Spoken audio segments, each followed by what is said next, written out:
all because of the energy that we are. It's not because of the energy that comes to us.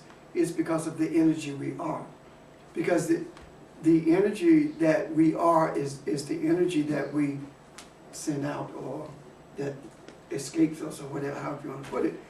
But guess what? It attaches to like energy, and it travels back to you. It's almost like a lightning rod.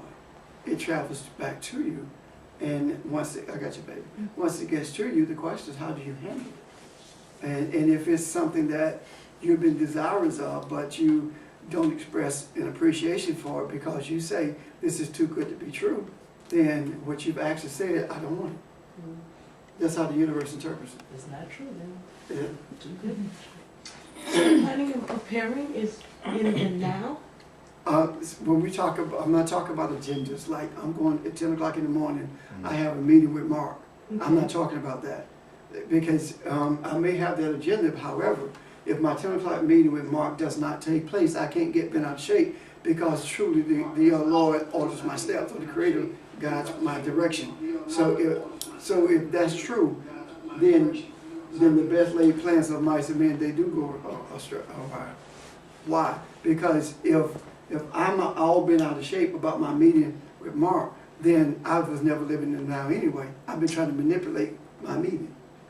You understand what I'm saying? Yeah. So that whole idea of manipulation is imperative to be understood, because we've manipulated or attempted to manipulate for so long until it has become natural to us. We don't feel like it's manipulation.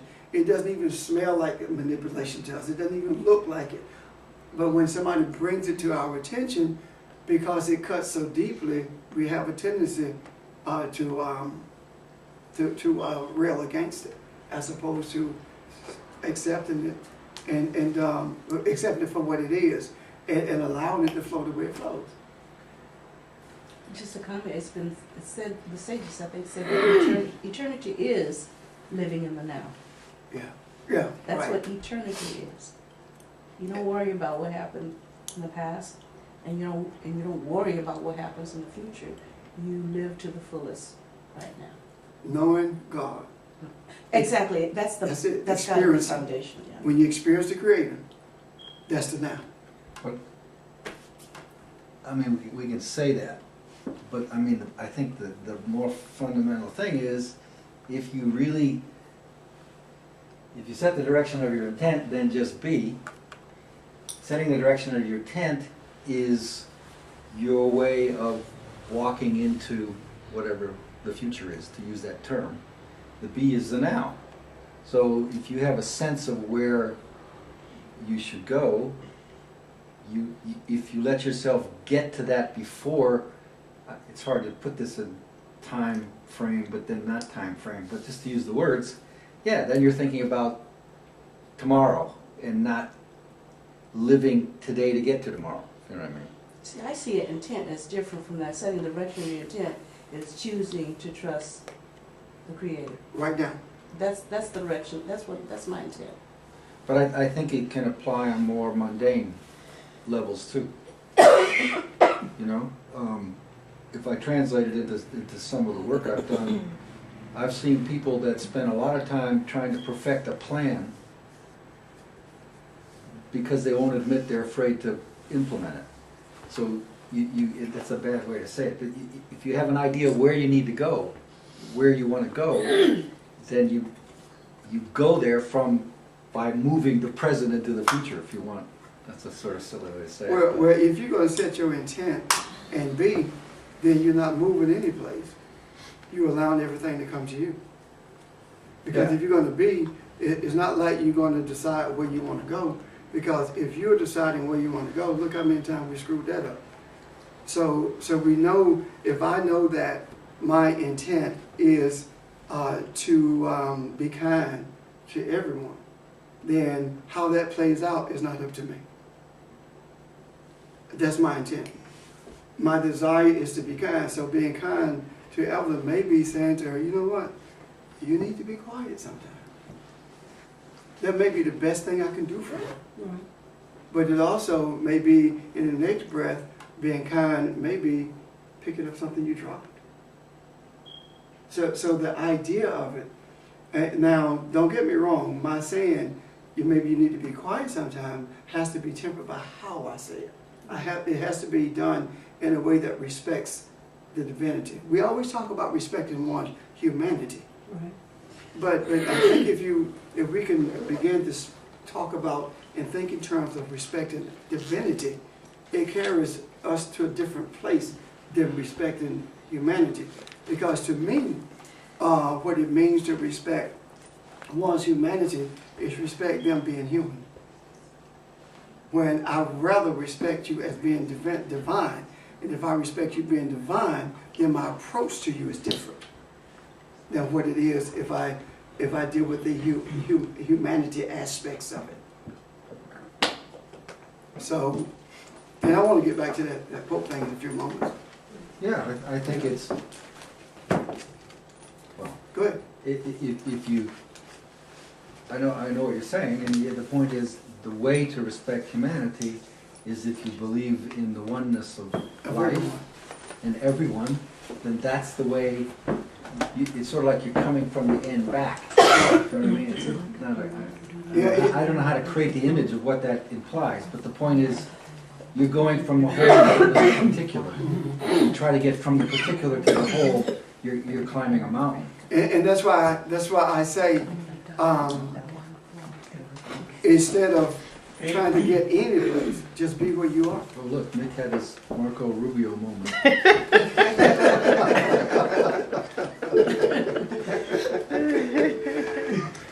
So, but are there any, questions or comments about that? At least we assume that's not vodka, but okay. That's a strong assumption. It's cold. That's why it's a strong assumption. Pastor, I wish you could see it. That's what it is.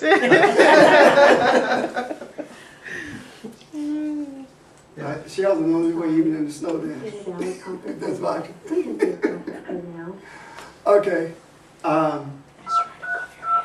Where are we? You're gonna finish talking about Pope. Oh, yeah. The other thing is that, but when we talked about, and I know we're kind of scattered at the moment, Foundation of faith. but when we talk about the idea of him living on the premises, that in itself is a two-headed monster. Because regardless of whether he abdicated or not, the universe does not see that as abdication. He sees two popes in one place. Oh, two-headed. Two-headed monster.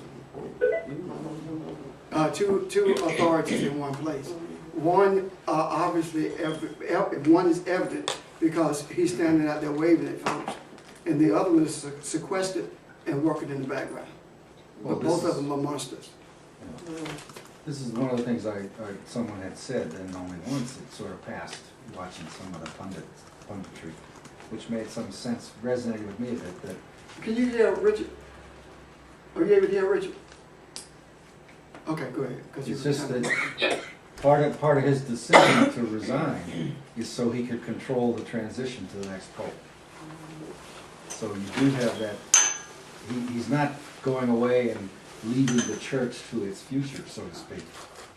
At least that resonated with me when I heard that, but that hasn't been talked about very much. But it's And where's speculation. something else that hadn't been talked about very much? I got a London Telegraph, was it? Someone sent me an article that said that he's in the process of negotiating an amnesty for himself.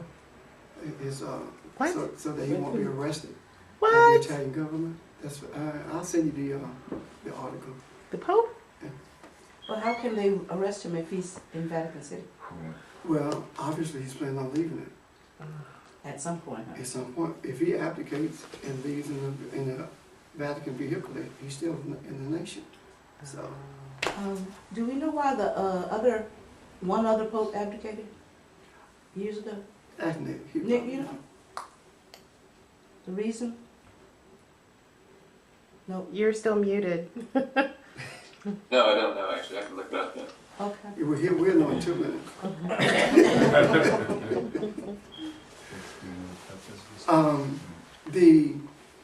And what happened to him, and where was he? Where did he go as opposed to sitting open? Because this could be, you know, not only the second time that this happened, but it's a whole different. Set of circumstances, Yes. Yes. which would mean there would be a different outcome.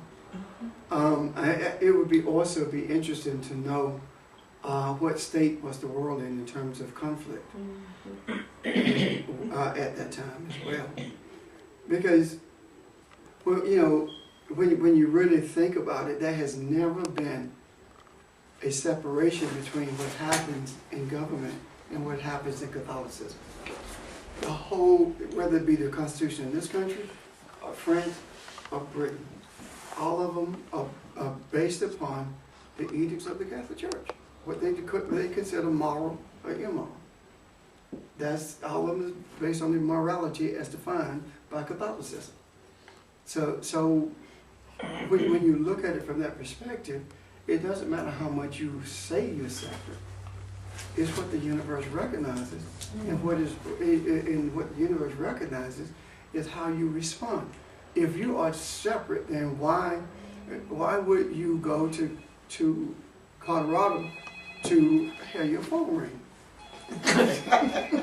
Ask Audrey. Why would you go to Colorado to meet the Pope when you know that protocol for meeting the Pope is what? Kissing his ring. It's bowing to him and kissing his ring when you come into his presence. That's protocol. So that is in itself is submission. And if the authority is in submission, then everyone who's under that authority is also in submission.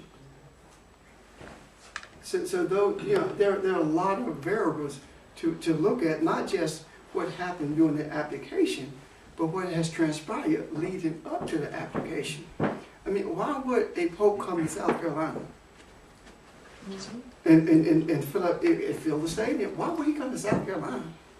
It has to be some kind of significant, divine significance in that. You know, as goes South Carolina, so goes the country. That's pretty much it. Amen, unfortunately. You know, well, that's how things are. So I believe that has an impact as well. Looking retrospectively, of course, as we build up to this point, if you look at the different things that transpired, all of it begins to make sense. It's almost like, as Richard was saying in the beginning, connecting the dots. You can't just connect the dot from the application to the lightning strike. It goes back much further than that. It's the acorn in the tree thing. It's being able to see, you know, the end and the beginning. Tree. So It's the seed was planted and bam, all this stuff grew out of it. And at some point it has to reach a point of maturation or critical mass, however you want to term it. But what happens is it gets to the place where it becomes apparent, if not to everyone, to most people, that something is just not right. You might not be able to put your finger on it, but you know that something is just not right. You know how we have been for the last few years talking about something is happening, but I just can't put my finger on it? I might not be able to articulate it, but I know something is happening. That's what I'm talking about. There's something that's transpiring is a change in the flow of energy in the earth. The sonic boom that came as a result of the meteorite in Russia said in a big way that light is here to overshadow darkness. And for someone to have to capture that, Yeah. you know, it's I like mean, the the whole camera thing. waiting. Yeah. Yeah. No. Well, in Russia, And how did they take the picture, not only of it, but those cars that had stopped? It was a camera, you know? well, in Russia, most people in Russia have video cameras on their dashboard Oh, okay. because they're insurance purposes. Okay. Insurance companies won't pay unless you can prove who had the Okay, accident. so all you have to do is aim it. Yeah. So, Wow. but so all of those things, you know, for that to have happened, with at the same time that this asteroid, like 17,000 miles out, which is very, very close. There are a lot of things. The window of impact on the Earth with the asteroid was 15 minutes. If it had hit 15 minutes, come 15 minutes earlier, it'd been in the exact orbit of the Earth. So a 15 minutes span. Well, what's between interesting to me is they were telling us about, and they're calling this asteroid or meteor-like, the thing in Russia, that. Yeah, but it's not a meteor. yeah. The definition has to do with, I guess, if it enters the Earth's atmosphere, whatever. Anyway, The meteor. the one they said was, the one that they said was coming is the other one. Yeah, No one talked about this one. yeah. And then their explanation was, it's because this one came during the daylight, it was too small. and you have to see them at night Yeah. to see them, so it's just wham. Well, see, my thing to that was this. Okay, if you have telescopes that look beyond the Earth's atmosphere, it's against the blackened sky. It would be. Yeah. So that's not an excuse. That's not a reason. That's an excuse, I should say. So there. Believe me when I tell you that scientists understand probably more so than religious folk that there is a major shift in everything that's taking place. Like when they talked about the shift of the poles, everyone was looking for a physical shift in the poles. That was more of the first being last and last being first. That kind of shift. Darkness appearing to prevail, but all of a sudden the shift is taking place. So those are polar opposites. That's it, right? Yeah, okay. That was that. Not bipolar. No, the polar opposites. So this is, I don't know why you were talking, this had come to me about no man knows the hour when the Son of Man shall appear. And I think about how they talk about man in general talk about all these things that are occurring. And then I thought when Richard said that they were talking about the meteor that was supposed to come, how they overlooked that or missed it. But it just amazes me how Scripture says, no man knows the hour. But see, keep in mind, no human Yeah. knows the hour when the Son of God, Elohim, Mm-hmm. Elohim knows, Right. but humans don't know. Right. So you can't fathom, you can't know this in your human pattern of thought. Right. But the divinity knows, and that is why on this journey of truth you feel like this sense of something happening, but you don't know what. And everyone seems to be running around like ants, doing what they do every day, not paying any attention to it. But at the same time, you're looking at them saying, "If you only knew." I can't tell you because I don't know how to explain it myself. But if you only knew, I was at the funeral that I went to last week.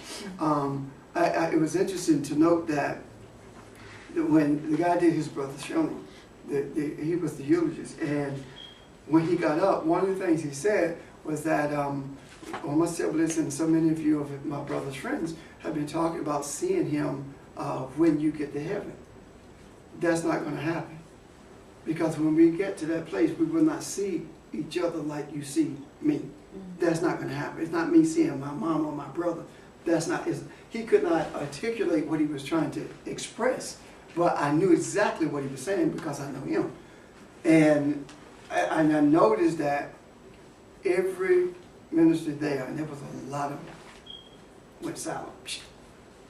Before that, it would, but after, when he said that, it went, it was like, now people was like, you can't see Jesus? What about the purple robe that's And where the streets will go. Those kinds of things In the Vatican. that those are the kinds of things that are beginning to make sense to some people who are searching for what's real. Even though he was not able to articulate it, he saw it. You didn't put the icing on the cake. Were you able to speak? Did you No, say ma'am. anything? No, and I would not have. I would not have anyway. And that's another thing about being in the now. You got to know when to express in the now and when not to. Well, and the reason why I asked is Right because versus unright. Yeah. the reason why I asked that because of the way the things that he had said, and I thought not that you were gonna try to outdo him, but to educate them more on it, and that's why I asked that. And see, it was not time for the teacher to appear. Gotcha. They said, we're not ready for that. Okay. You see? Yes, sir. I went to another funeral, someone in my neighborhood who died, and the whole discussion about him was, he was a man. And when the people talked about him being a man, it talked about tangible things to masculinity and taking care of family, etc. You know, the whole protective thing and provision. When the preacher talked about him being a man, it was different. It was like breaking horses and plowing and lifting stuff that's heavy. You know. So it seems as though the clergy or the ecclesiastical arm of presence was unaware of what being a man is, but the fellowship was more aware. So it was just some things that happened this week that opened my eyes, even made some things clearer than what they have been in the past. So it has been an experience, to say the least. And when you look at that at the backdrop of the application, the lightning strike, the media, etc., all of it begins to make sense. All of it begins to make sense. So I have a question that I want to ask. Nick, did you play with the numbers? Say that again. Did you play with the numbers? You broke up a little bit. Did you play with the numbers? Oh, on the dates. Yeah. Did you play the? That's what I was. That's what we talked about, playing with the numbers, not playing the numbers, playing with the numbers. I think y'all need to be more specific. You're on broadcasting. Go ahead, Nick, ignore them. Educate them. Actually, I just looked up the other case, or the most recent case of the Pope resigning or abdicating his position, and that was Pope Gregory the 12th in 1415. So it's about 600 years. So the reason that there was a need for somebody to step down as Pope is because there were two people who claimed to be the actual Pope back then as well. So it's another case of two of those entities existing in that same space.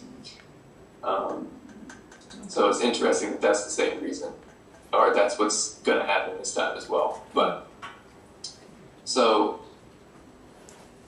the first guy left the office in 1415. So 1415 is 11. and I'm looking for that exact date, actually.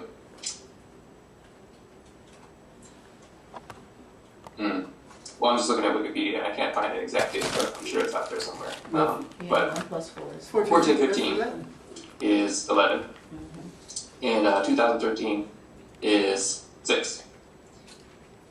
So, if we think about what those numbers mean, it's been about 600 years since the last pope resigned, and 6 having to do with physical mankind. It means that there's a transition happening in the type of energy that is leaving the office. So it'll be very interesting to see who they'll pick for their person to fill the role now, especially if it's a pope from one of the African nations, or any pope that isn't white, is what I should say. Yeah. Because I don't know if you've already mentioned this, but I think it was Saint Malachi is one of the saints who made predictions about what would happen, over the course of of Catholic history, and what would happen with the popes. And he made a prediction that this pope, or the one that's leaving right now, would be the second to the last one. And the one coming after him would be called Peter the Roman, would be his title, or one of the names he was known by. So one of the guys who's actually in the running to be the next pope is named Peter. It's from I forget what country exactly he's from, but he's black, which I thought was interesting. So what we are watching is this whole shift in who has the power in terms of ability to influence the way people think and the way or where people's energy goes. So if the next pope is the last pope, that's essentially the Catholic apocalypse is what we're living through. So the energy that would have been going to the Catholic Church, or whoever that would actually be going to for whatever purposes, instead of being funneled into that area, now has the ability to be redistributed and kept by the people who actually need to use it for a more correct purpose. So the wealth of the wicked has to do with energy being distributed. It's the wealth of the wicked being distributed to to those who are not as quote unquote wealthy. But Nick, I saw something else there.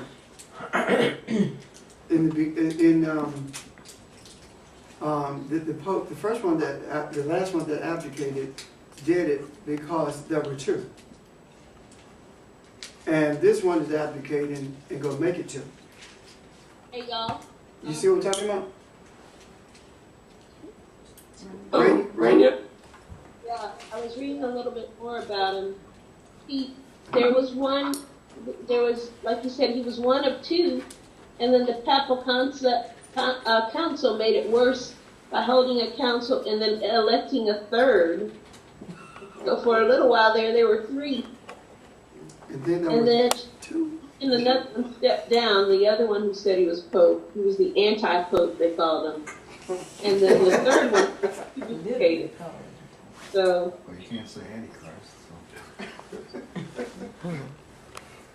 yeah, I got a question. Other than just being interested in this in a soap opera kind of way, how important is it other than to understand that for some period of time the old way of doing things have been sort of unraveling, bringing to the surface the good and the bad and the ugly that's been hidden, mixed in.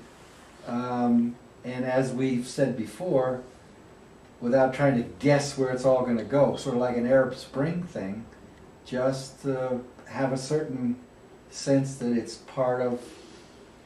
Well, my sense is it's part of an opening up, and I don't know what the consequences are, so to speak. But it's an opening up of something that's been closed and reorganized and restructured, but in that very closed way for a long period of time. So in and of itself, my instinct is that it's a good thing. And I don't know how much more, other than just being interested in facts, it's necessary to sort of try to understand. Does that make... Well, the first pope was in 1415, which is 11, which is what? Disorder and judgment from a spiritual perspective. This pope is 2013, which is 6, which is weakness of man. And what you talked about in terms of, these are supposed to be spiritual folk, but what they've allowed to happen is their egos and their natural evilness to dominate rather than their spiritual aspects.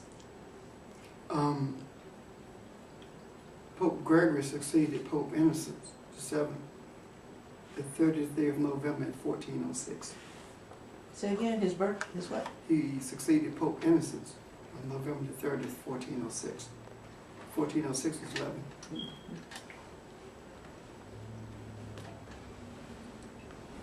So I'm looking for the date that he abdicated, but I do see. it was the 4th of July, y'all, 1415. Okay. 0.70. Well, we didn't have it July 4th. They're 14, 15 anyways.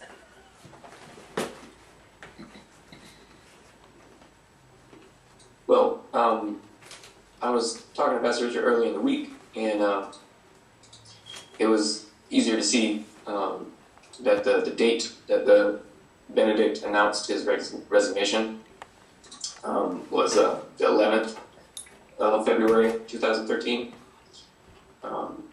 So 11 is 2. 2 is 2, so that's 4. Plus 6 is 10.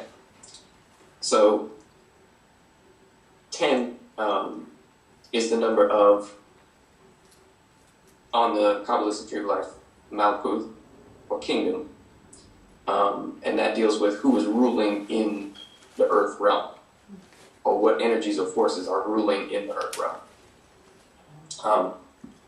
So if that wealth or that energy is being redistributed, then those who had control over the energies that are present here are no longer going to be able to maintain control of it. And instead of it being concentrated in people who are using it for whatever their own purposes are, it's going to be more available and released from the people who make up the kingdom itself. Are we suggesting that the Pope and his advisors, who certainly study the mystery arts, if you want to call them that, knows all this? Yeah. So that he's actually proactively moving the Catholic Church See, yeah, he's in that direction to free it from all of its burdens, or what? I mean, he's moving it. He did it to move the Catholic Church in a new direction, but the direction that he chose to move it in is not the direction that is actually going to end up moving in. The reason that has been given for the strong possibility of an African Pope is because Catholicism is spreading through the continent of Africa like wildfire. And they're looking for ways to solidify their control in Africa. And they want to expand the Catholic Church throughout Africa. That's one of the reasons that they're looking at that in terms of the Pope. The other thing is that they, the expectation of the choosing of Pope Benedict was that he was going to be more lenient in terms of allowing certain doctrines to fall by the wayside. But he wasn't. He picked up the old guard and began to do the same things as the previous popes had done. So he did not change anything. So they are looking for a change, but a change that will, quote unquote, strengthen the church. But it's going to have the opposite effect. They got a cat in the room. Yeah. So Can we see the cat? I'm so curious. That's his baby. it's always there. I know, I see the Crazy tail. dog baby. He's Oh, there he is. There he cute. is, Evelyn. don't look at that. Not look at that. No.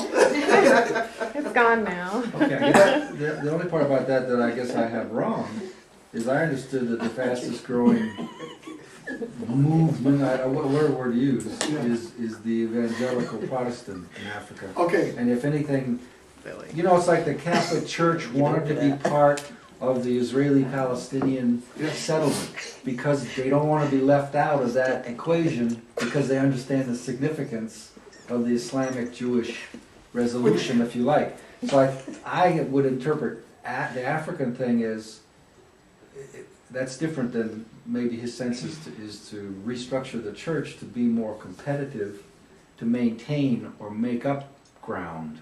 So it's just another way, it's just like a business reorganizing itself to the new markets, in a way. It is. And what happened in the Catholic Church co-opted the evangelical movement in 2000 when they had this conference. They went back to the mother, the Catholic Church, to the origin. So they co-opted that evangelical movement then. So in essence, they have become one. So regardless of whether it's evangelical Catholicism, both of them represent the same principles. The thing that the Catholic Church wanted in Israel they didn't care about the settlement as much as they desired to have the Pope in Jerusalem. Presence. That's what they wanted, the Pope in Jerusalem, as opposed to being in Rome, because they do understand very clearly the energy forces that are there at Jerusalem, as opposed to the Seven Hills, where they currently are in Rome. So that's what the difference is, and as to whether or not they are studying these principles, they know more about them than we do. As a matter of fact, the difference is that, and I believe this has a lot to do with our current discussions about being in the now. The difference is that for all of these years, they have manipulated that energy, and they desire to continue to do that. But it is over.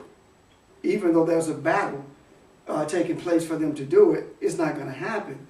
So why? Because things are quite different now than what they were when they began to manipulate the energies. And if you think about it, I got you. If you think about it, when Constantine made Catholicism the official religion of his kingdom, which meant the world known to him, that if the history, my memory serves me correctly, he thought that he was doing it to solidify his kingdom and strengthen it under the control of religion. But if memory serves me correctly, he was manipulated into doing that by virtue of him, a discussion about strengthening the kingdom coming from the bishops. And when he agreed to do that, they agreed that they would not baptize him until just before his death, so he could go to heaven. So all of those things, that all of them mean something, and we will be fooling ourselves to think that this is a process of academia, because it is far from that. It is far from that. It has never been a process of academia since they began. They meaning the progenitors of the Catholic Church, since they began to see how powerful the energies are if you can control them, as opposed to allowing them to be what they are. This is not. I watched the Masons do their little thing at the funeral, and it was ironic that it was not raining, but they did on the inside. You know, normally they don't have it on the program that they go do stuff, you know, inside the building. They do that if something is going on. But this was printed on the bulletin that all of the committal and the Masonic rites will be done inside the building. I think that was significant. And I sat there and I listened to them, and I listened at how some of the representative of the ecclesiastical body made reference to them, and all of it related to power and manipulation. Every bit of it related to power and manipulation, and everything that the worship master said, the response that needed a response, the body always responded, so mote it be. But they did it 3 times. It's always in 3s. So to think that this is coincidental, the men who doing it don't know what they're doing. But the men who devised it knew what they were doing. That's what I'm saying. And what happened is, man has moved so far away from his original state until he sees everything from an intellectual perspective, which is human, as opposed to seeing it spiritual, which is divine, his original state. So we have to, we cannot underestimate the knowledge and understanding of those, whether they be in the Vatican or in the Masonic Lodge, etc. It is real. So the system, and I guess we've already talked about this, that the system of this, as above, so below. So that is, everything that's happening now, we're just seeing the result of what has happened in the spiritual, right? okay, yeah, and can I explain that? Please do. That more so the spiritual in terms of our thoughts. That's the above. Okay. And the below is bringing to fruition. That's why as a man thinketh in his heart, So is it whatever he cultivates in his heart, wherever he protects in his heart, that's what he becomes. Whatever he nurtures, that's what he becomes. Those are thoughts. So that's the above. See, we cannot think that the above is something above in terms of up here, as opposed to being down here. Right. It's thoughts. So before that chair came into being, it was above in thought, meaning spiritual. It was not material, but it was manifested materially. That's what, when we talk about as above, so is below. You mentioned the word cultivating. Yeah. And remember when Adam and Eve was kicked out of the garden? And I don't want to mess the story up. There's no man to cultivate the garden. Yeah. So how does that relate? Explain that part as far as cultivating part. When you talk about cultivation, you're talking about making sure that something grows without being choked out, or making sure it has the right minerals, the right, enough water for it to grow. Mm-hmm. So when if there is somebody that you have your eyes fixed on, Mm-hmm. you begin to imagine all these things in your about how this relationship is going, Mm-hmm. and that's cultivation. And then when you get to that person and you try to bring it into fruition, if the person agrees, it can happen. If they don't, it won't. And you be like, all my time was wasted. But you wasted it cultivating something that was going to manipulate somebody else, and they did not allow it to happen. Any questions about that? So cultivation also has to do with what thoughts you choose to nurture. Yes. In a big way. Like this week. You chose not to nurture the thought, yes, but. And you will find, as time goes on, that you won't have to do that anymore. It just happened. And two, If you can stop eating. I'm a snacker. And two, this girl told me this week that she see in my cubicle where I have Just Breathe. Because they were having she and some other girls was having a conversation about something else. And then she said, Evelyn, I remember you always tell me, just breathe. I said, yeah, I got it in my cubicle. She said, I know I look in your cubicle all the time. So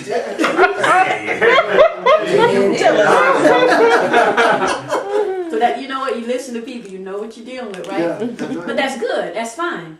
But that lets me know I have to be careful what the things I say and think. Because someone is always listening. So. And looking at your stuff. And looking in my cubicle. Okay. Play with that. Any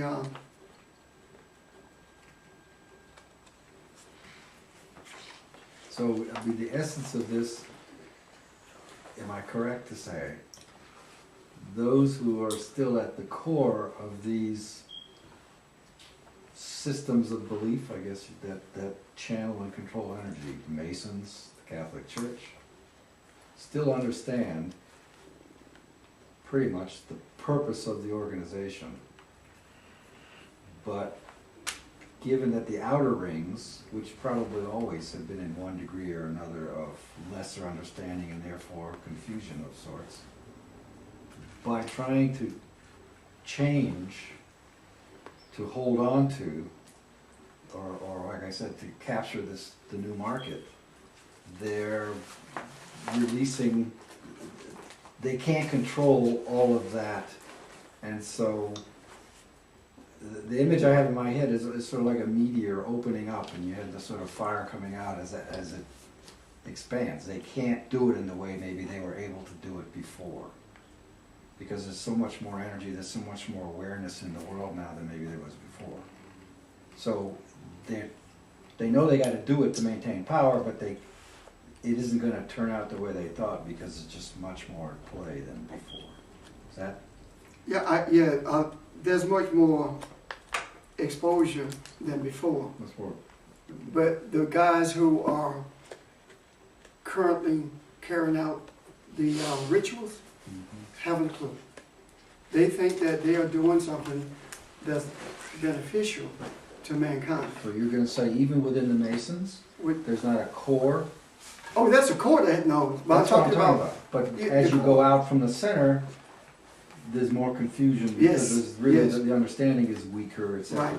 Which I mean, I see this in the history of so many things. This was a criticism in Buddhism, from the original to then what became more solidified. There's just all kinds of imagery you can try to make, but, so now trying to redo it, to revitalize it, there's just so much more that's mixed in with that clay, so to speak, so you're just not gonna make something that holds together the way it did before. It's gonna be different. And the heck of it is that the way they held it together, or they hold it together, is by connecting to the church. That's what perpetuates it. When you talk about the core that's out from the center are primarily third degree Masons. The core that controls it are 33rd degree Masons. All of them are threes. 3 and 3 is 6. That's man. So it's all about controlling mankind. But the way it's being controlled is that it came through the church, but it began to move outside of the church. In that you would get blackballed if you were not a member of a church. But that changed in recent years. The other thing is that the whole idea of Masonry came to America from England. And the funny thing about it is that an African American could not be raised, or one of African descent, could not be raised as a Mason. So Prince Hall went to England to get approval to establish a Masonic lodge in this country. That's where African American Masons came from. Therefore, at this point in time, the only people who are considered true Masons are Prince Hall Masons. Even though you have Goodfellow Mason, Martin Luther King Mason, all kind of stuff of Prince Hall. They are the ones whose lodges you see all around primarily. But the Grand Lodge that's recognized is in D.C. and it's Prince Hall.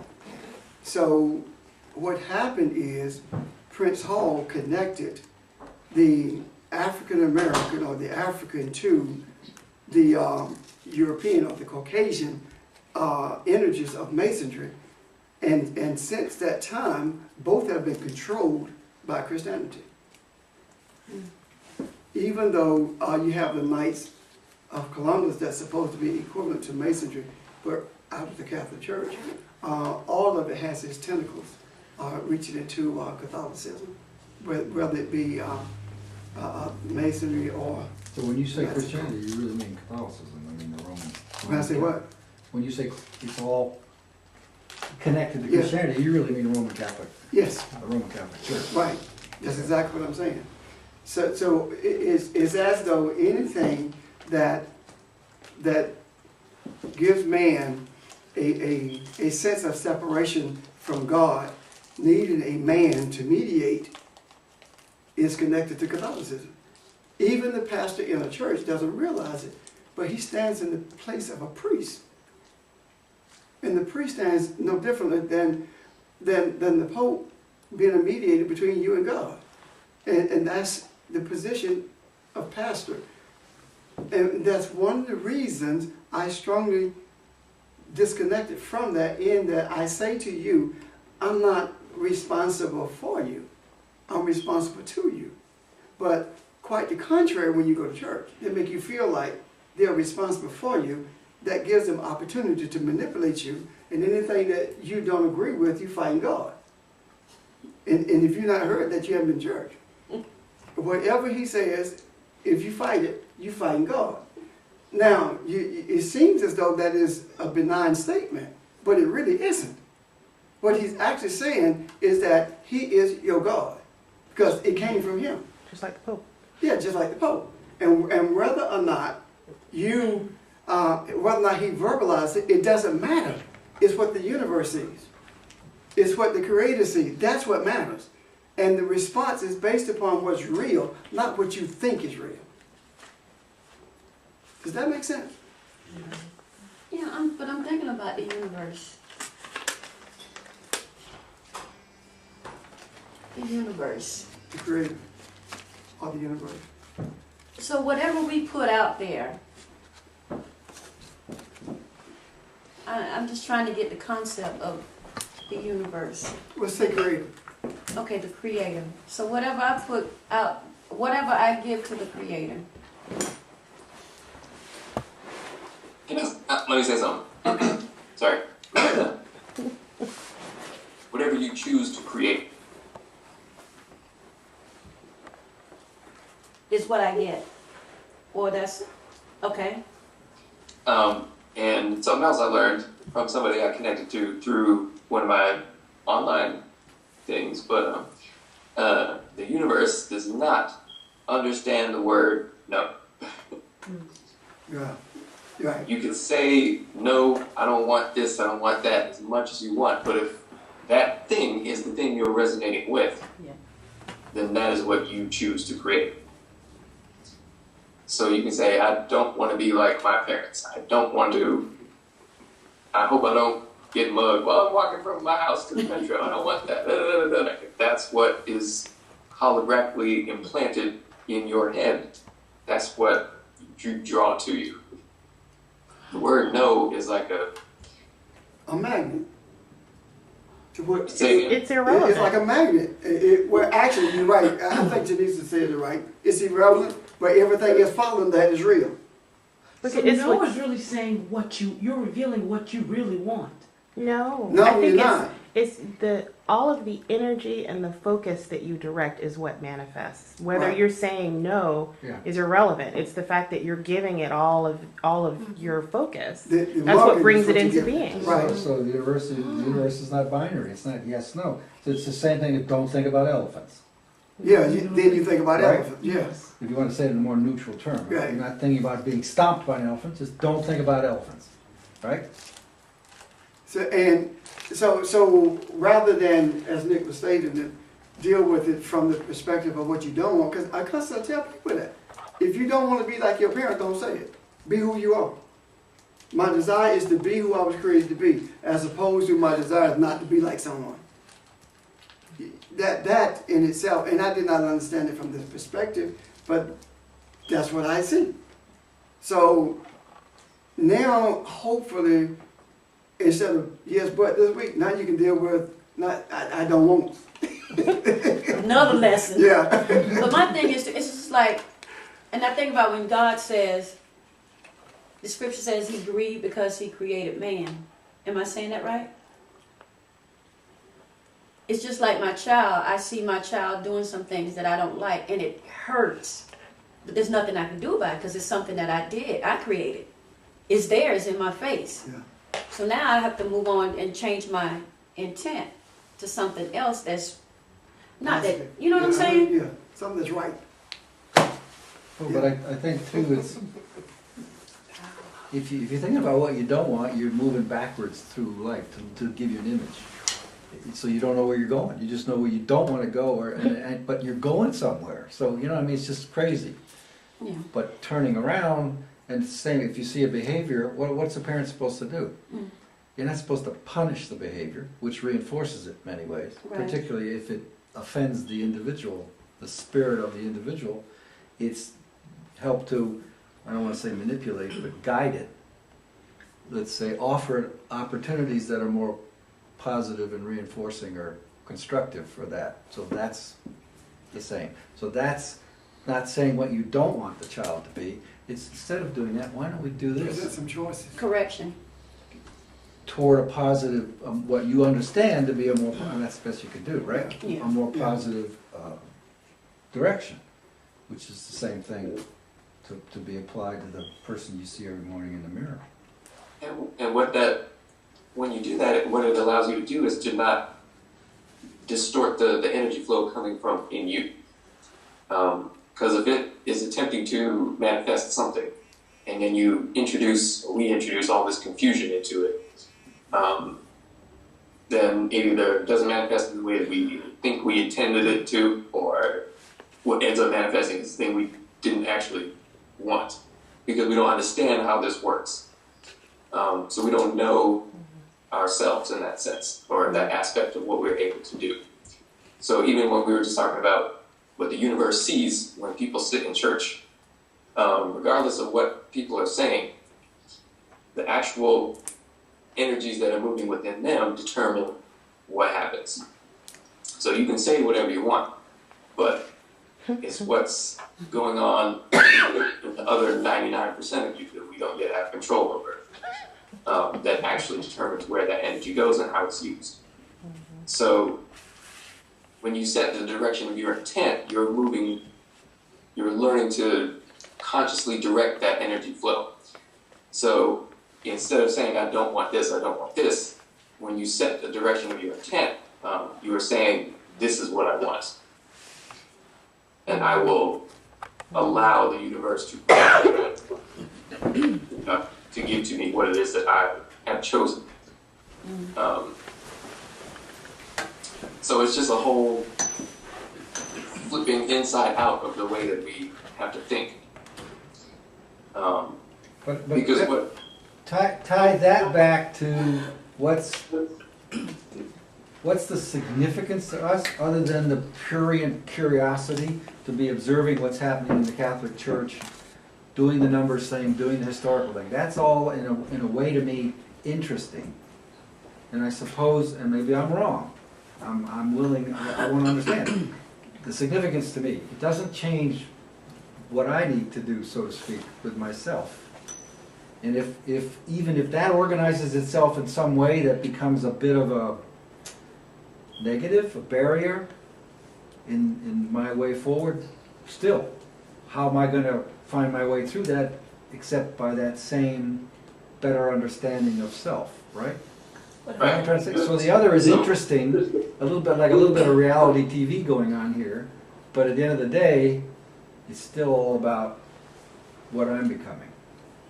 And is that right? It always has been. So we are attempting to read the signs of the times, so to speak. And the signs of the times are, we even bother with those because of our own ignorance of our ability to control what that time contains.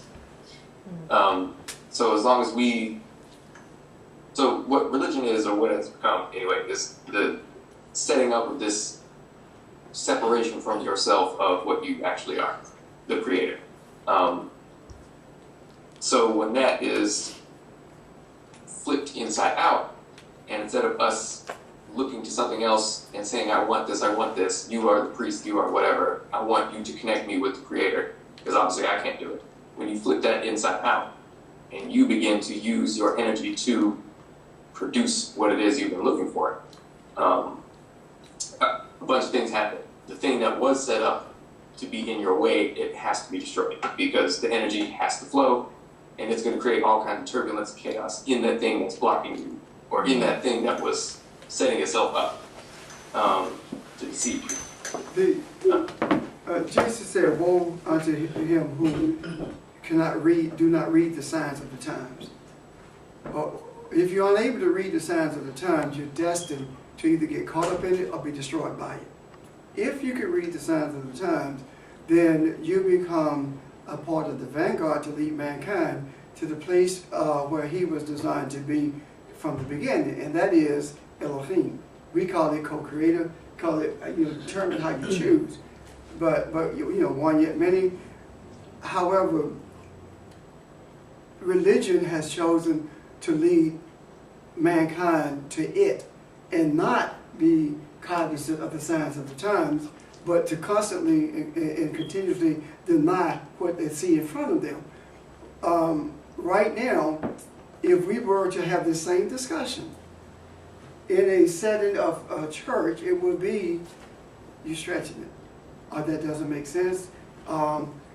Jesus coming back in a cloud, and he's going to be in mid-air blowing a trumpet. Those are the kinds of things that you're going to get in response to that. Rather than really looking at what's actually being said and dealing with it from that perspective. it's not only Jesus who made statements about becoming or being enlightenment or being one with the light.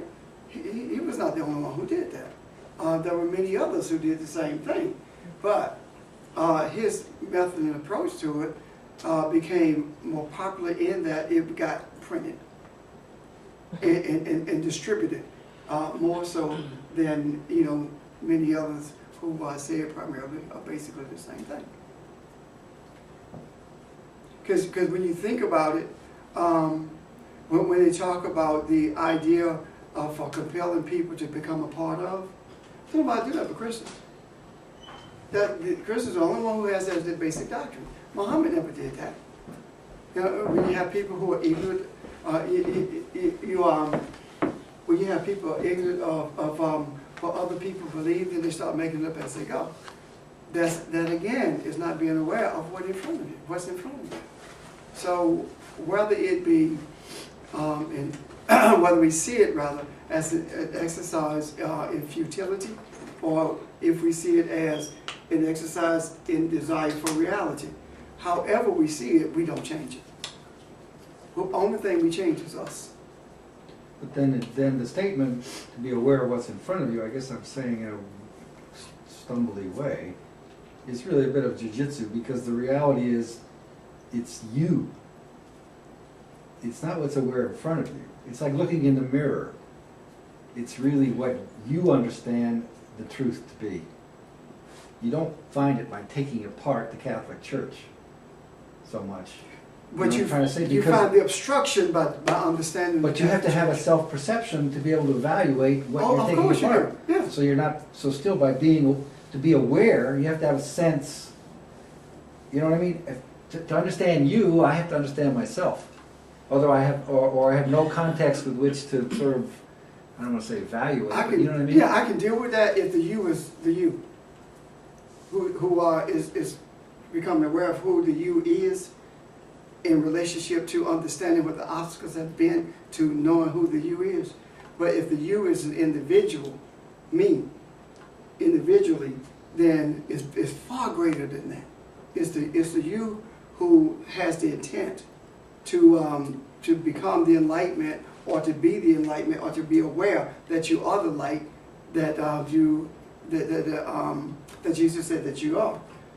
It's you who has to be aware of that, and it's at that juncture that we began to see things that others did not see in terms of the lightning strike, the application, and see it to the degree where you would go back and do the research to find out what happened with the first application, the last application, that kind of thing. So it's all about the you being collective as opposed to the you being me, individual. Does that make sense? Mm-hmm. Go ahead, Richard. No, it's just part of this notion of, I was thinking for a while the difference when light's viewed as a wave versus a particle. When you view it as a particle, by definition, you've frozen it in time, and now you've taken away some of its energy, luster, or whatever you want to call it. It's not a movement anymore. It's a thing in space-time. It has totally different characteristics, and therefore has a different effect. And that's what religion tends to do. It sort of particleizes things instead of helping you connect to that flow. Yeah, because light is both particle and flow.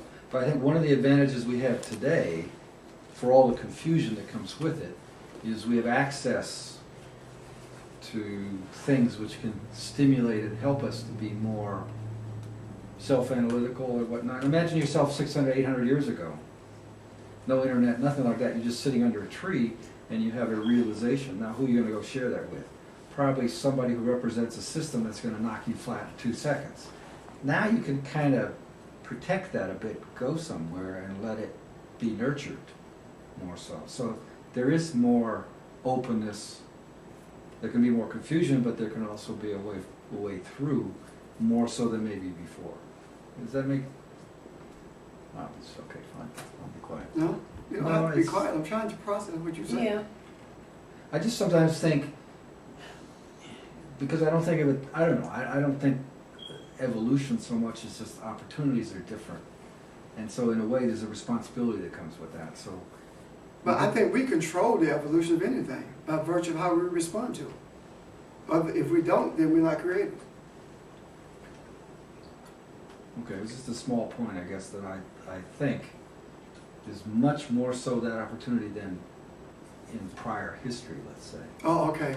Which is not to say enlightenment wasn't there, but the established systems, from what I would understand, were so structured, so there in place, that you had nowhere to go. Why would you be burning witches? I don't think it was more opportunity as it is more of a desire to be aware, because opportunities were there, but people burned witches. Opportunities were there, but people chose to keep it to themselves so they wouldn't be burned. You know.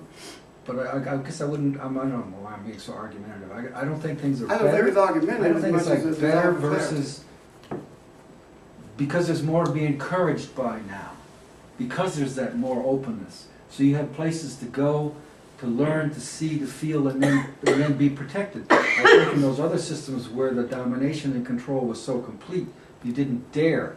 Okay, so Now you can dare, and then you have to protect that. That's with all. freedom comes expanded opportunity.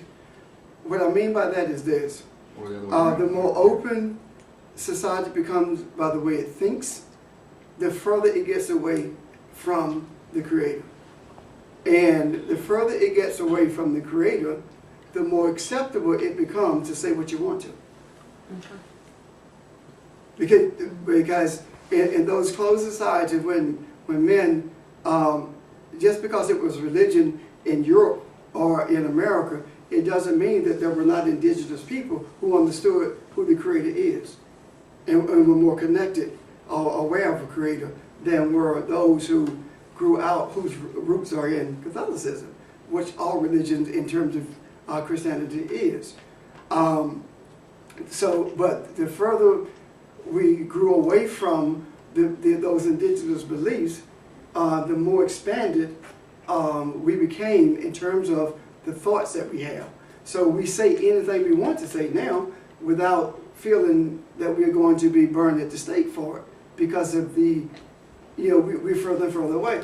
Nobody's trying to hold you to the grid about this is what you must do. If you don't do it, you just don't do it. That's just the way, that's the way it is.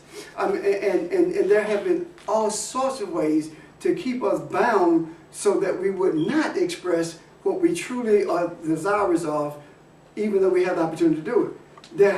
There's every effort to shut down those opportunities. And when I see those efforts to shut down the opportunity, I see them both in the world of government/economics as well as the world of religion. And I see it in the world of government/economics in that if you say certain things, you don't get certain jobs, or you get terminated, or they find a way to get rid of you.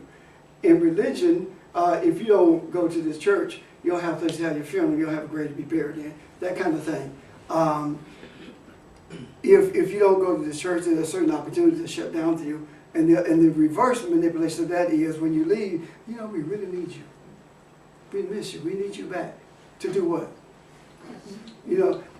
So I can see that if we can see it from a cone, in terms of a cone expanding. Does that make sense? Yeah. Well, yeah, I'm just saying, maybe now you're making me think about it differently. So maybe it's just that the control is more benign. You're not grabbed on Tuesday morning and thrown up on a bed of stuff and burned to death. You're just locked out. Right. And yeah. But you're still going to slowly starve or have to live a life of poverty, lack of education. I mean, there's 1,000 other ways we exclude people that we don't want to move ahead. And that's where the shift came in. That's the shift that we're talking about. When Barbara said the wealth stored up for the righteous, that's the energy shift. Take no thought for tomorrow. Seek ye first the kingdom of God and righteousness, all this stuff will be added. That's where all this stuff comes in. The energy shifts, and now you don't have to fight to be accepted. You don't have to fight to survive. You don't have to fight to keep from being burned at the stake. You don't have to fight to keep from losing your job, or etc.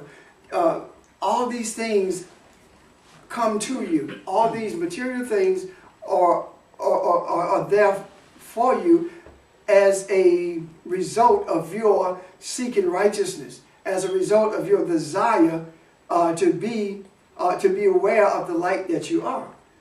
These other things are provided in order to maintain this corpse, so that this corpse can be the house for this energy that's bringing about change in the lives of other humanity, other humans, of other beings, so that we can, in essence, help others to see the light that they indeed are. That's all Jesus did. That's all Buddha attempted to do too. All of them attempted the same thing. To show man that you are light, and this is how you can get there. So I think that when we talk about the benign burning as a metaphor, we have to be willing to take that risk. And if you want to equate that to civil rights, when we were out there, the risk that we was taking was never getting the job or being killed, which is better than never getting the job. But that's the risk that we were taking. Yeah. And we had to believe that we weren't talking about God protecting us, but we believed that we were skillful enough and loyal enough to each other to be protected from that.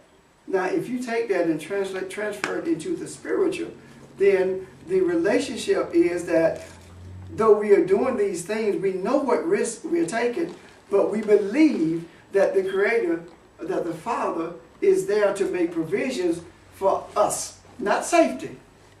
Because safety is not the issue. The issue is continuation of the journey, be it here or on the other side. Because safety is not an issue. If you want safety, you don't ever take the risk. I wouldn't say, I mean, why do we meet here? I don't think it's safety, but I think it's a nurturing environment. Yes. Till we feel stronger. So in a way, someday we should be leaving here. I agree. It's just like growing up in a family. You need that family, which is why early child development, all that stuff is so important, right? The way you start it. Otherwise, you have to correct it later on before that person can really be independent and on their own way.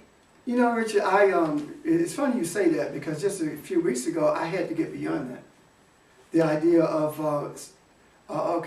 so when I transition, then who's going to be doing what I do? But then someone said to me, what makes you think it's going to be a need to do what you do? And it dawned on me. It may very well be that what I do is what all of us will be doing in terms of enlightening other people. So if by virtue of we seeing this as the quote-unquote last pope, by virtue of who was selected, right, maybe this is the last vesture for what I do. Maybe it goes back to what it was in the beginning, where every man was his own quote-unquote priest. You know, where every household was its own bastion of enlightenment, and where every community was its own light or city upon a hill. So just maybe that's where it's headed. And if it is going in that direction, I welcome it with open arms. And if it's true that by virtue of my transition that this will happen, then I want to transition now. It doesn't faze me. If that's what it takes for that to take place right now, then let it be. But if it's in the future, well, not now, but in the future, so be it. My point is this. The last vesture of concern from a traditional religious, churchy standpoint was that what happens if I transition? That's not for me to be concerned about. It really isn't. Because if something is supposed to transpire, it will. And I think that you might be a bit uncomfortable because I'm going to be picking at you from the other side. if there's no way possible for me to, hey, I'm like, Pastor, I ain't got time today. But anyway. Well, Yes, you- you do, 'cause you don't have time. But they, you know, it's amazing you're saying that because I don't know if this was a vision I had or a dream, but anyway, I dreamed that I went out of this, I transitioned, I went out with a bang. I mean, I was just so happy and it's like, okay, I done did it, I'm finished. Now I got to go to another level.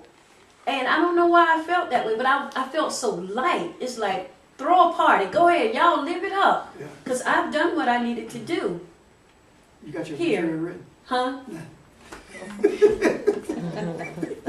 No. But it just felt so light. I Yeah. felt good about it. And that may very well be a part of what I'm talking about. You know, I truly feel that that hurdle has been cleared now. I feel that. But then I think, I mean, my reaction to that is you had a moment of letting yourself be free of all the burdens, all the baggage Okay. that you carry. Okay. You don't have to go to another life to be Right. free, to feel that, what's the name of that book, The Amazing Something of Lightness? That same thing. I want you to respond, Bob. What? You know the To name. what you just said, Mhm. and what Evelyn just said. If we believe and we do that this is only a pause in the circle of life, not necessarily just this realm, that's what it is. I mean, if we worry about what's going to happen when we leave, what does that say about the Creator's power? Yeah. I mean, you know, that's why living in the now is important, because all you have is now, and what you do with that now is all that you have. And so when it's time to transition, I'm like you, Evelyn. You know what? If my journey is if I have something else to do, then that starts a new opportunity. And what we don't usually think about is that all that stuff we are anxious about, or like all the stuff we're worried about could happen after that transition, are present with us right now. Yeah. So if you want to see them now, you can. It just takes a lot of work. I'm tired. I don't feel like work. What's the We know you're benefit of the tired. But you know, I for some reason I believe that a greater part of what we do, or reason we all come together, be they in this place or via electronics, however we come together, I believe that it is for the purpose of cleansing all of the religious junk, the baggage, the schisms, the don'ts, this false code of ethics and sense of religiosity. I think that all of this about cleansing stuff, of all that stuff that actually rendered us idolatrous. That's who we were. And I think it really helps us to be clear of all of that.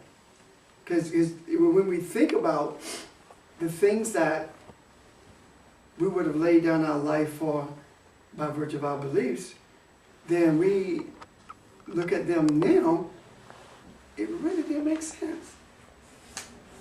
And the reason it made sense then is because we were not thinking past what we heard. And we were taught not to. Because you don't question God. But God wasn't the one speaking. You see? You don't question the priest. You don't question the pastor. That's exactly what's being said. Now, if whatever the pastor wanted to do, he could do it and say, God told me. But it doesn't matter what God told you. Because if he told you and you want to do it in my church, then he had to tell me first. Or tell me at the same time he told you. You see what I'm talking about? Yeah. So that all of those things we have to be purged of. And by virtue of being, by our being purged in this place and through electronics, etc., we are putting this in the macro for others to be purged as well. And you cannot be purged of anything without questions. You have to question everything. Everything. And because you don't force yourself to be real with yourself if you don't question. Yeah. Well, I mean, you don't know what's in the little nooks and crannies Yeah. that you're holding on to. Yeah, you've got to question everything. Yeah. And that is the reason preaching is set up the way it is. You question nothing. And if you do question on Wednesday, and the answer is not there where you understand it in the by and by, or God didn't mean for us to understand, those kinds of things. Those are the excuses you get, not answers. So we have to, I guess, for lack of a better way of stating it, we have to force humanity to question everything. I mean, think about this. I do not think for a moment that Janice's presence in Rome, in the Vatican, did not have some effect on what happened. The butterfly effect. I don't think for a moment that it didn't have effect, especially when you talked about how you felt different but couldn't explain it. I don't think for a moment. We talked about you leaving energy, that kind of thing. I don't think for a moment that it didn't have some kind of effect on it. I do not believe that. Now, this is the kicker. If we were to read online on the newspaper or hear a news story that says that Janice, two ladies went to the Vatican, Janice and Des, and while they were there, Chaos broke out. the setting changed, and no one could explain how it changed. Lightning. We will be more apt to accept that because we don't know Janice and Des. Right. You see? Yeah. But when it's someone we know, it's like, are you kidding me? We have to get to the place where we understand or believe, accept that this is who we are. So it's your fault because of what's happening. Well, I It's a good accept fault. it. Yeah, it's not I her thought about it while I was walking through there. I literally thought about that. Okay. That was entirely possible. That, like, the trail of light we were leaving could tear it apart from the inside. And see, it's So it was you. it's not wasn't a fault, it's a conquering opportunity. Yeah. You know? Yeah. So, but then when you think about it also, what better way to tear it apart than with feminine energy when you treat feminine energy like it's nothing. You treat a female like she is just a worker bee, has no say whatsoever. Indentured, sir. Yeah, Yeah. Because they talk about how the call center at the Vatican is manned by nuns. Yeah, so you Manned by none. yeah, that's what they say. Manned by nuns. We don't even listen to ourselves. But that's what they say. By nuns. Now, when you look at that, it's like, okay, you're a peon, go to the call center. The important stuff we have. That's what I'm talking about. How many female partners you have? None. You know. So if Mother Teresa had been a male, she would have been a cardinal. I mean, it's just that simple. Well, I'm anxious to see what's going to happen in New York now since So- Sheldon has. Yeah. That's I'm interesting. serious. Maybe you could stop some of the storms and bring some sense to some folks on Wall Street. It's going to make a difference. But I think you said in here years ago, it simplifies down to, you said of yourself, and really for each of us. And this is also maybe, I think is a reference about, and we've said in here before, about you can follow the 10 Commandments, but that's always going to be Sisyphean, like trying to climb the mountain. Or, so you can do it outside yourself or inside yourself. So you said in here, you either want somebody to do it for you, or you know the only way you can really do it is yourself. And so if anything, you find environments, that's what I was saying about here, that tend to nurture and reinforce and give you a little strength when you need it. It's just Yeah. like helping people learn how to walk. Right, and I have, when this happened, and I was on the phone with Jamila, with Nick, and with Sheldon, when this happened, I felt like there's a gate in front of us, and there is not time to get through that gate, but when the time comes, we'll know it. And I don't mean time in terms of, Right. you know, when the opportunity or the period of the season, shall I say, to go through that gate. And that, the season will be birthed, not by the Creator. We're going to have to birth it. It's just that simple. Which season is this? When we go through the gate. Oh. We are going to have to birth that.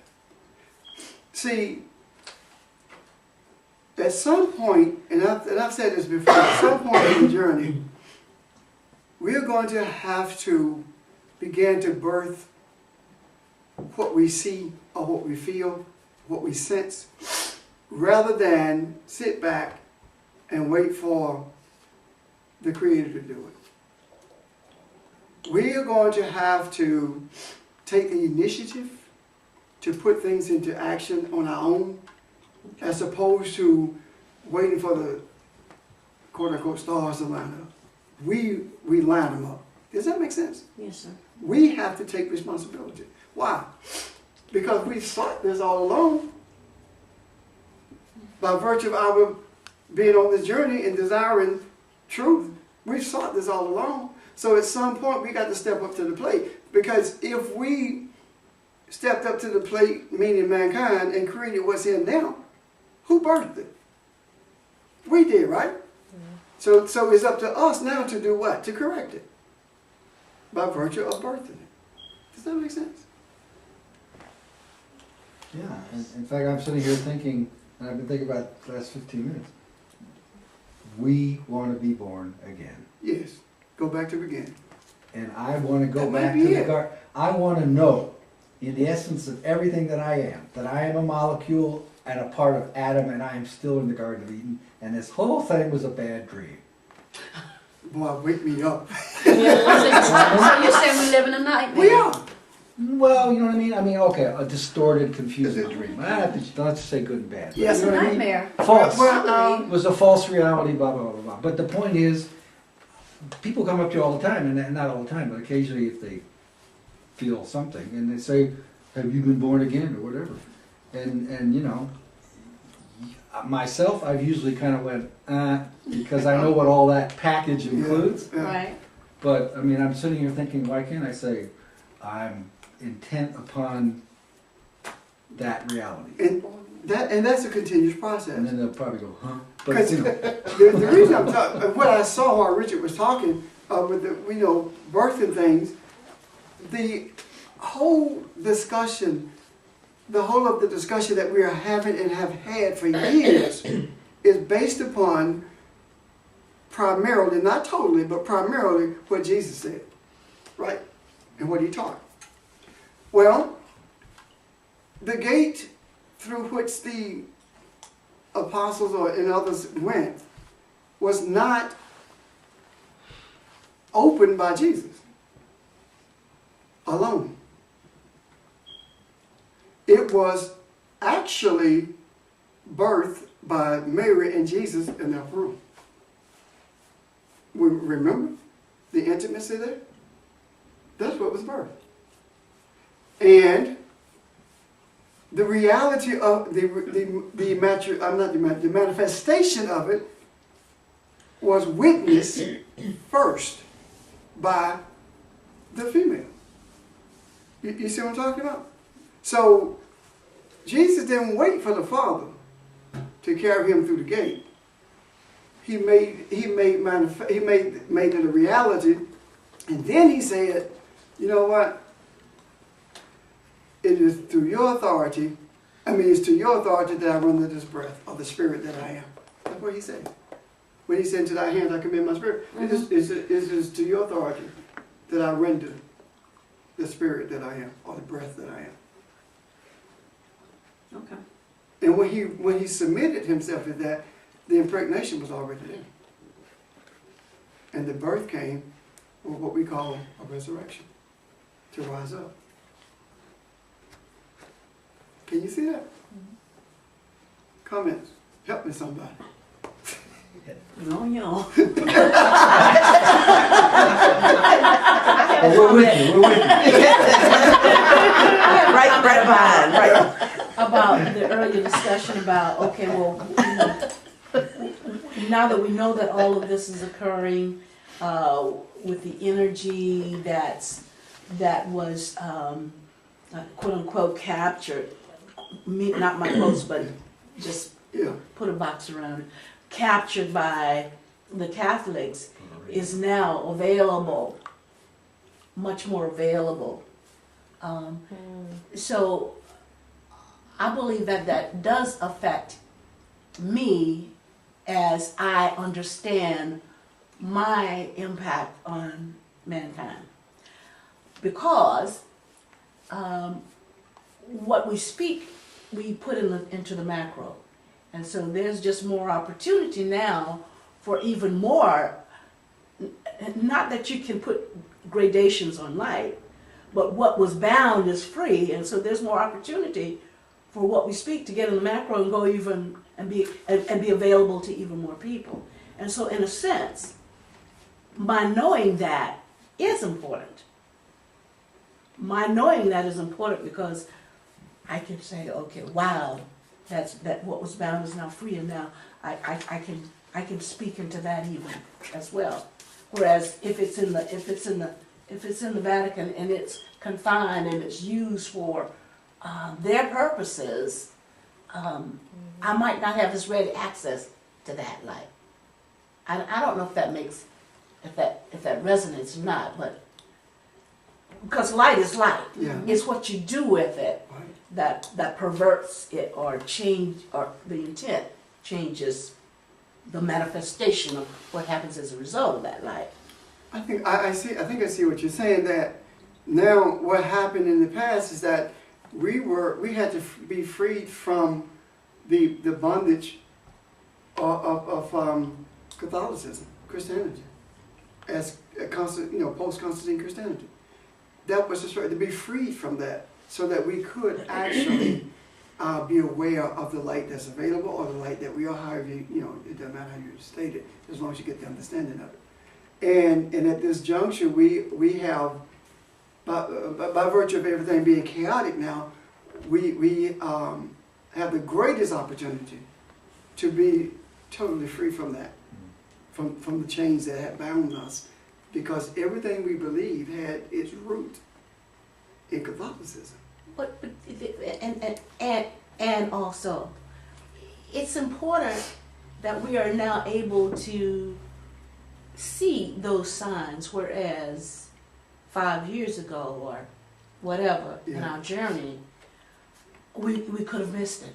Right. We could have gotten caught up with all the other Catholics that, oh, the Pope now, he was a wonderful man, and now it's, all of that stuff.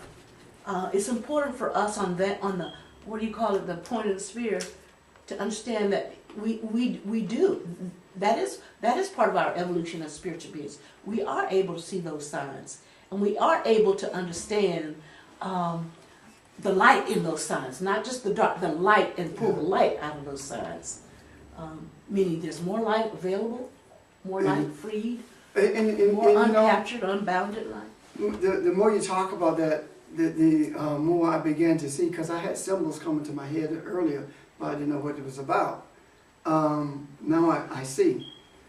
The whole idea of the cross in a physical way, the dude on the cross in a physical way, because we know there's not Yeshua on the cross, the vestments, the robe being in church, and not just in my Catholic, the robe, the communion table, the baptismal pool, etc. All these things kept our eyes focused on the material. Okay. And by virtue of our eyes being focused on the material, we subconsciously kept the third eye from seeing anything. But when we made the conscious effort and established the reality of our desire to take our eyes off of those natural manifested symbols, that is when the awakening began. It's a complete no, but it's far more clearer than it ever has been. So the design of all of this material stuff was to keep our eyes closed, so the designers of the stuff could manipulate everything. Control. Yeah, control So, everybody.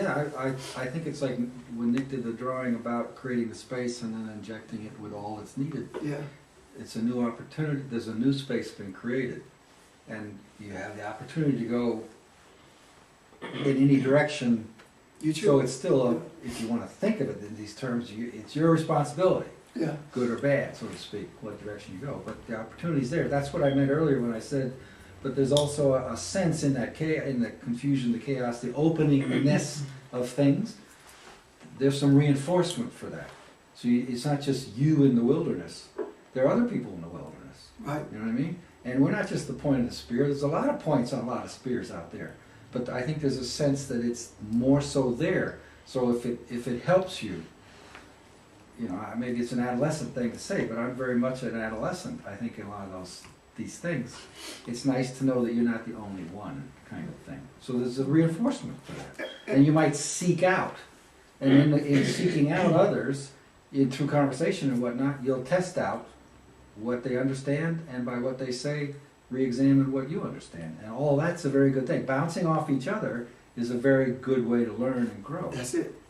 And so in that old Indian phrase that there's order in chaos, what they really mean is there's the essence of order always there. You have to see through the chaos to see that. Ooh, I must have said something. Yeah, somebody called it. Excuse me, I'm going to be transitioned away here in a minute. Bye, everybody. I think The spaceship discovery. you doggone how the spaceship come take you back to stars. Wherever that Mormon planet is, I guess I'm headed.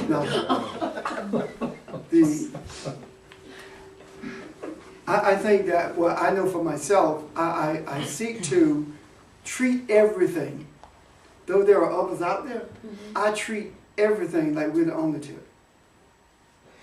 Like with Why? what? We're the only tip of the spear. We're only vanguard. I know there are others, but the reason I do that is because it keeps me on my toes.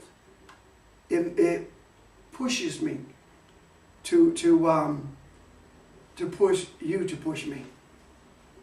Okay. So that we can be pushed to a place of desire second to none.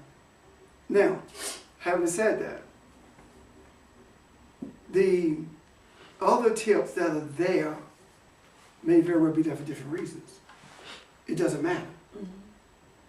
But if from the beginning of my seeing things differently, I had to treat it like no one else was seeing it. Not out of arrogance as much as out of pure desire to push myself to be right.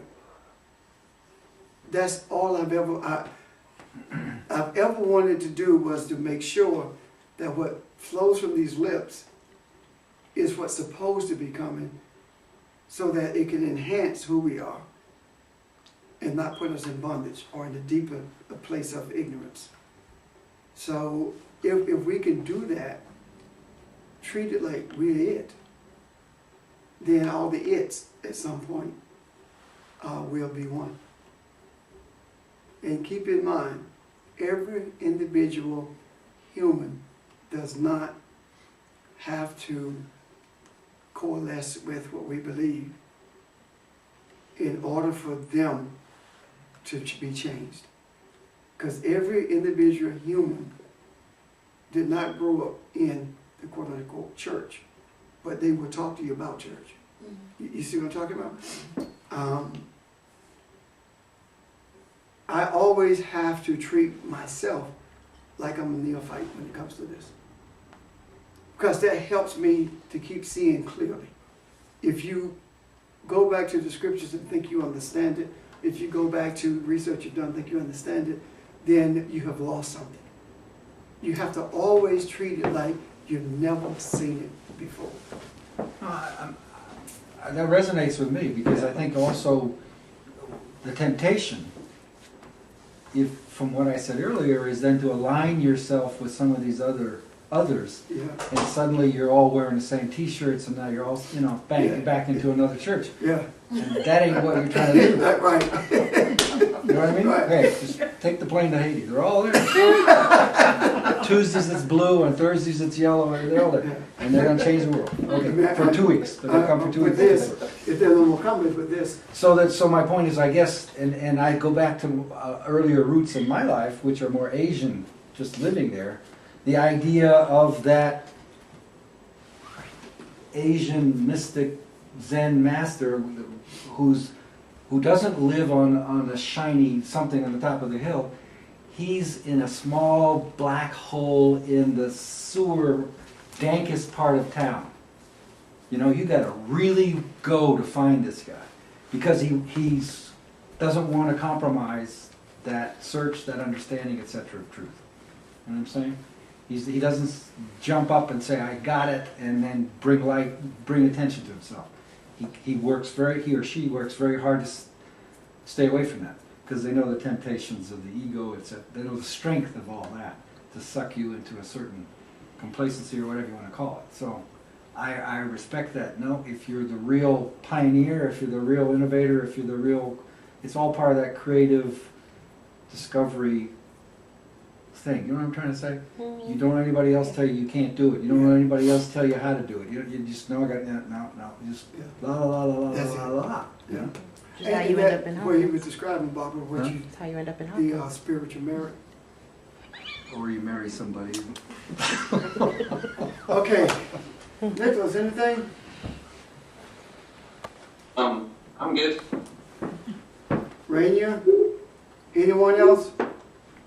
Yeah, I'm good too. Oh, hello? yes, sir. Oh, Sheldon? Oh, yes. When He you were arises. talking about this show, by the way, when you were talking about the cross and the man on the cross, that's exactly what Mary was talking about. She was saying, don't look at the cross. Here, Magdalene. Yeah, The power is not in the man on the cross, the power is in the resurrection. yeah. Resurrection Yeah, has to do with I couldn't get the through at the time. I tried to get through. And the other thing I wanted to say is, Pastor, when you were just talking about you doing this as if you're the only one, but even you doing this as if you're the only one, you're still doing a lot for yourself as well. So it's definitely necessary. So even if that you knew and you didn't do those things, you wouldn't be pushing yourself and striving, etc., as far as your own life, etc., is concerned. So even that pushing is a personal growth process as well. Or growth, I don't want to say growth process, but more so opening up of awareness of yourself. Thank you, sir. Anyone else? So tell me this, how long did it take you to break your computer?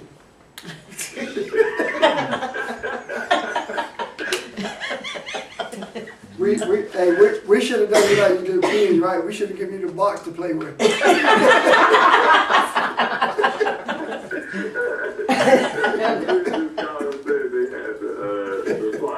Fixed it a few minutes ago. Okay.